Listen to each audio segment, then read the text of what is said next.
Welcome to Reread. Today I'm going through the Rebellion comic book series, which picks up where Empire 40 left off. This is Rebellion issues 1 through 5. Basically, Tank is having memories of Luke when they're young on Tatooine, and he's kind of tossing and turning. He doesn't know what he's doing. Is he the one in the wrong? Is Luke the one in the wrong? I don't know. So he ends. The first issue ends with him going to Lord Vader. It's great. The next issue, of course, the person that they rescued, Joran, is in a Bacta tank. Dina Shan is in this, and she's been in it for a while. She was in the Empire episodes too.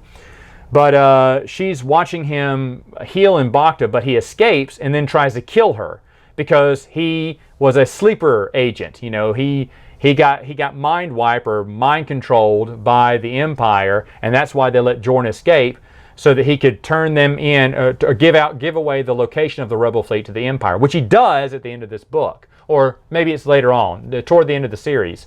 You think he's better, but he actually betrays them again, and he can't help it because he's been programmed that way. But for Luke's story arc, he gets a call from Tank saying, "Hey, Luke, I thought about a lot about what we talked about, and yes, I want to join the rebellion. You're right, the Empire isn't for me." And everyone in the room goes, "It's a trap."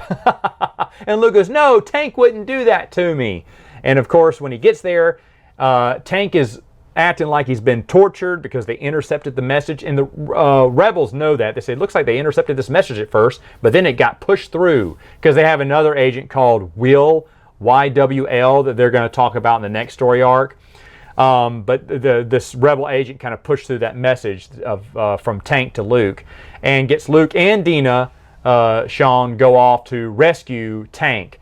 Dina, while they're trying to escape, everything goes wrong. She runs into an Imperial officer who she pretended to be in love with and gave him fake information to set him up and get his people in a trap, hopefully killing him and his crew. He didn't die, and now he's off for revenge against Dina, which was fun. And when Luke comes back, Leia throws him in the brig for all of 2 panels because she's so mad at him, but then eventually lets him go. Tank is given a little leeway, though not a gun, and he's kind of waffling as he's talking to Luke. Luke's talking about how he destroyed the Death Star and how he's so glad Tank's with us. And Biggs, you should have seen Biggs. He saved my life. He was so heroic. And the whole time, Tank, as he's hearing Luke talk about how he destroyed the Death Star, he's like, "Luke, don't you know there were hundreds of thousands of good men that you murdered?" Like, all Tank can see is someone who murdered hundreds of thousands of people who lived on the Death Star, and they weren't all evil. And that was a great perspective. I'm like, now you wait to give us the Empire's perspective of this in a book called Rebellion. I mean, of all the dumb things, right? I'm here reading the book going, okay, why are we seeing this from the Empire's perspective now in a book called Rebellion? It's like this would have been perfect for Empire's issues 41 to 45. And maybe originally that's what they thought it was for. And they said, you know what, nope, let's just scrap the whole series because we like talking more about the Rebellion than about the Empire. I don't know. I don't know what thinking went into that. But now it's perfect. It's a perfect perspective from the Empire in a book called Rebellion. I mean, Dark Horse, you goofed again. Now, eventually, Tank, he wants to kill Luke. They get into a fight as the Empire has surprised the Rebel fleet. The Rebel fleet's trying to jump out because of Joran, who was the traitor, kind of mind-controlled traitor.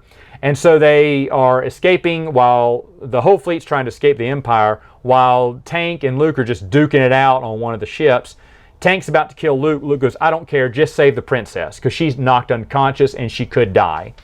And so Tank, an explosion rocks the ship that kind of sends them all careening over the edge of some railing. Luke has Tank has an unconscious Leia. And he passes up Leia. Luke takes Leia. He tries to get Tank, but Tank slips, doesn't get to touch his hand in time and falls to his death, but a body's never found. So is he alive? That's what Luke considers as the Rebel fleet escapes and gets away. It's really a big, nice kickoff to a good comic book series. And the only complaint was it's from the Imperial perspective now. But yeah, so far it's pretty good. It's pretty good. The opening adventure was better than I remembered. And get this, when I read this the first time, I did not understand because I wasn't reading Empire.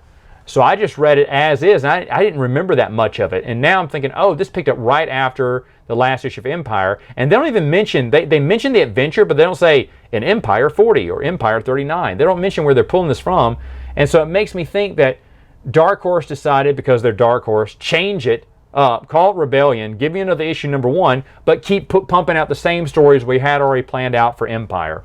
I don't know. It's just a mess. It doesn't surprise me because it's one of Dark Horse's many mistakes. All right, folks. That's it for now. See you next time.